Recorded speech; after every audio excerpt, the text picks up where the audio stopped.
Muy bien, chicos, continuamos con la tercera parte de nuestro tema, primer Congreso Constituyente del Perú. Y estábamos desarrollando justamente el momento histórico en el que el oficial realista José de Canterac invade la ciudad de Lima porque estaba desguarnecida porque la mayor parte del ejército fue enviado a la segunda expedición de puertos intermedios. Mientras el oficial Canterac se encontraba en Lima, realizó muchas acciones en contra de la población, especialmente con aquellos que trasladaban información de los patriotas, entre ellos José Olaya Balandra. Hay que recordar que la ciudad de Lima fue liberada por Antonio José de Sucre en un primer batallón que llegó al Perú, y luego ya va a venir Simón Bolívar con los demás ejércitos. Recuerden que ante los hechos, ¿no?, el Congreso retira del cargo a José de la Riva Agüero, así como lo había hecho con José de la Mar, y nombra como nuevo presidente al Marqués de Torre Tagle. Bueno, José de la Riva Agüero viajó a Trujillo y formó su propio congreso y tiene conversaciones nefastas con el virrey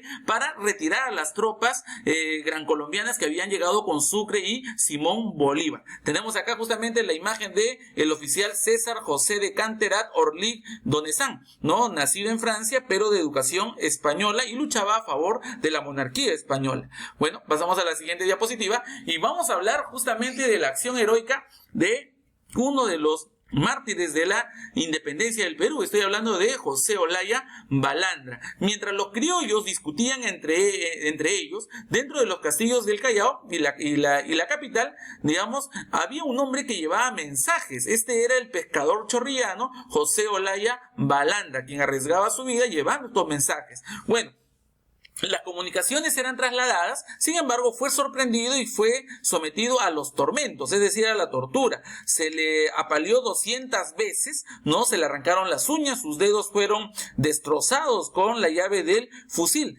Él no contó absolutamente nada y al final fue fusilado el 29 de junio de 1823. Uno de los grandes mártires de la historia de la independencia del Perú, José Olaya Balandra. Él fue fusilado justamente en plena plaza de armas, ¿no?, en una de esas callecitas, el famoso pasaje Olaya, que lleva su nombre justamente por él. Y este es el famoso pasaje Olaya, ¿no? La vía que hoy constituye el pasaje Olaya fue tendida por el conquistador Francisco Pizarro. Bueno, fue diseñada por él, ¿no?, cuando se fundó Lima en el año 1535.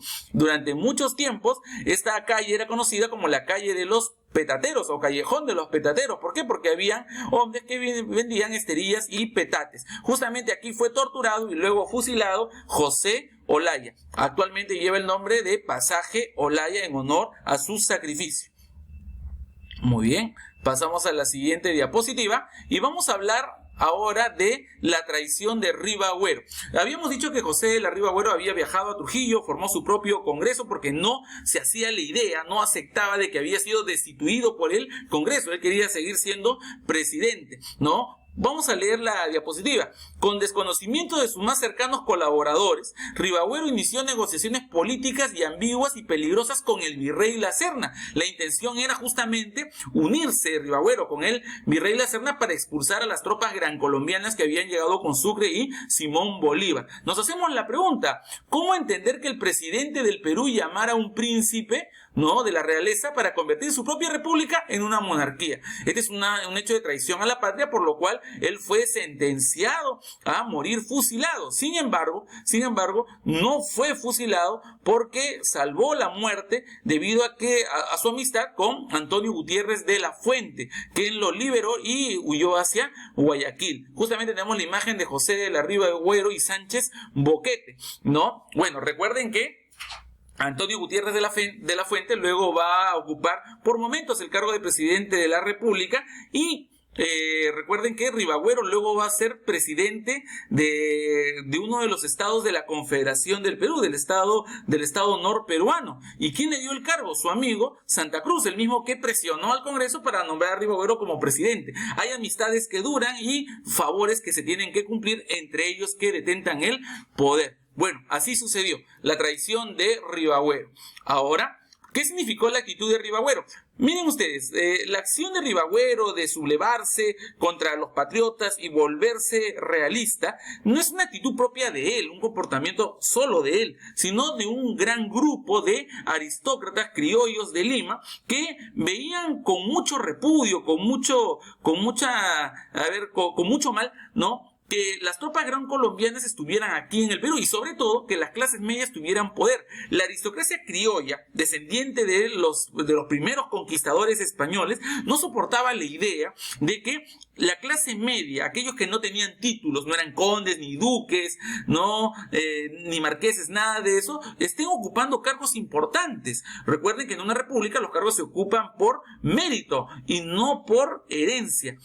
La aristocracia criolla quería ocupar esos cargos a pesar de la ineptitud, a pesar de la incapacidad de gestión que tenía. Bueno, leamos acá. La actitud de Ribagüero no fue una posición exclusivamente individual, o sea, de él. A su modo expresó el descontento de las altas clases peruanas, frente a la evolución de los acontecimientos, de lo que estaba sucediendo. La aristocracia colonial, la aristocracia criolla, veía con miedo y disgusto el enorme poder que junto con los colombianos venían adquiriendo hombres de clases medias profesionales. O sea, el rechazo a las clases medias y el rechazo al ejército gran colombiano. Bueno, el ejército gran colombiano no se portó de la mejor manera acá tampoco. Realizaban saqueos, abusos contra la población. ¿Y qué es lo que dice el historiador Jorge Vasari? Creo que este fragmento de su libro Historia de la República nos dice mucho acerca de la actitud de Ribagüero. Leamos.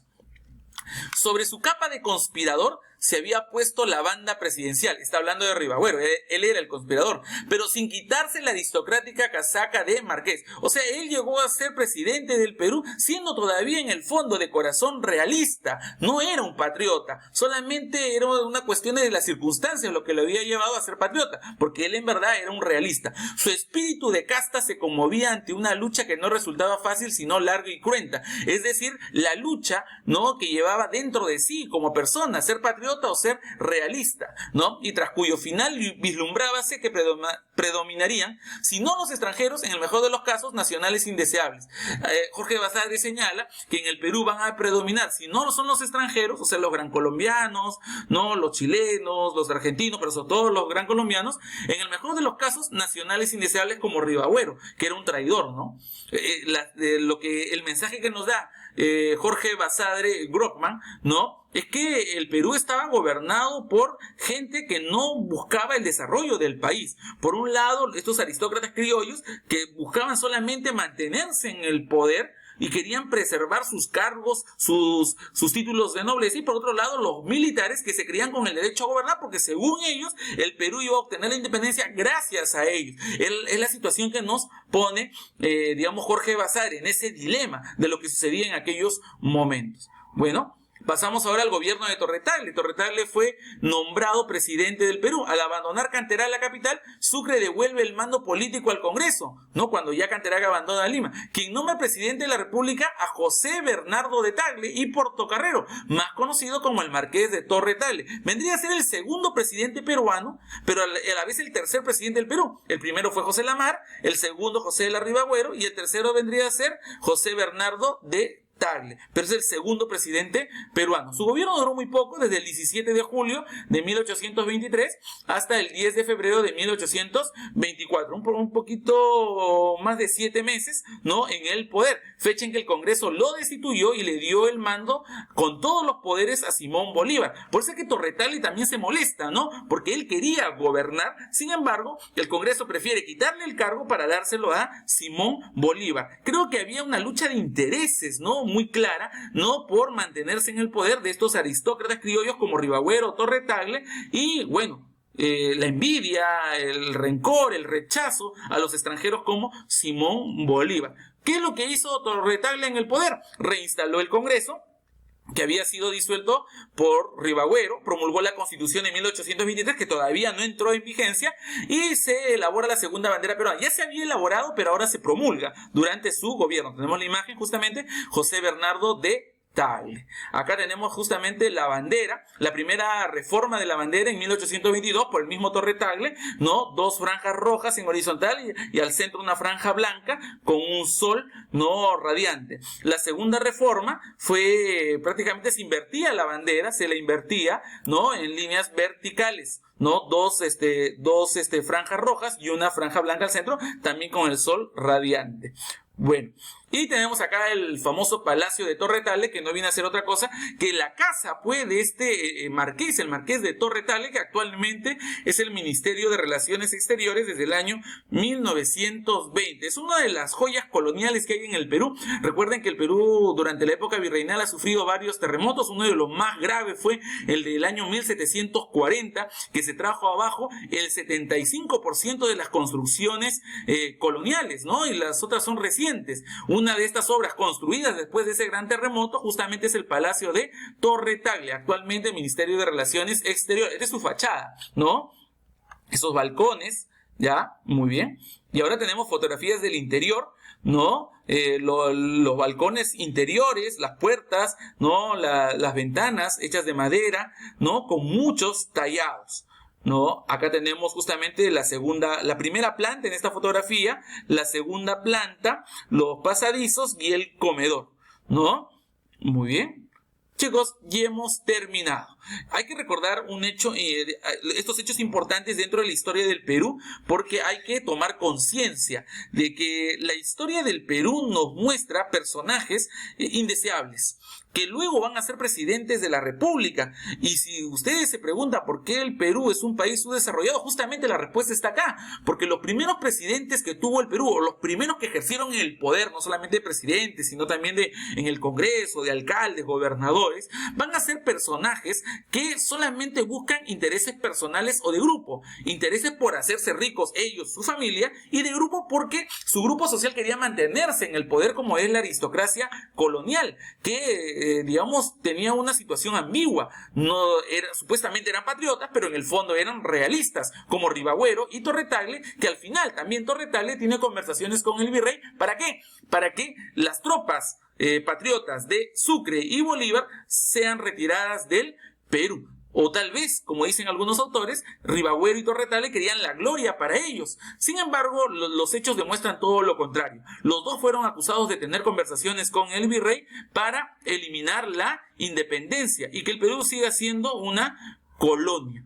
Bueno, esa es la moraleja que nos deja, chicos, este tema, esta clase, ¿no? Y tenemos que tomar conciencia de lo que es necesario para desarrollar nuestro país, con gente capaz en el gobierno, gente que tenga ideas, propuestas, estrategias para poder vencer todos aquellos obstáculos que nos detienen. Bueno, chicos, ha sido un gusto. Recuerden que hay una ficha que desarrollar para este tema y nos vemos en la clase. Cualquier pregunta ya en la clase. Nos vemos, chicos. Suerte.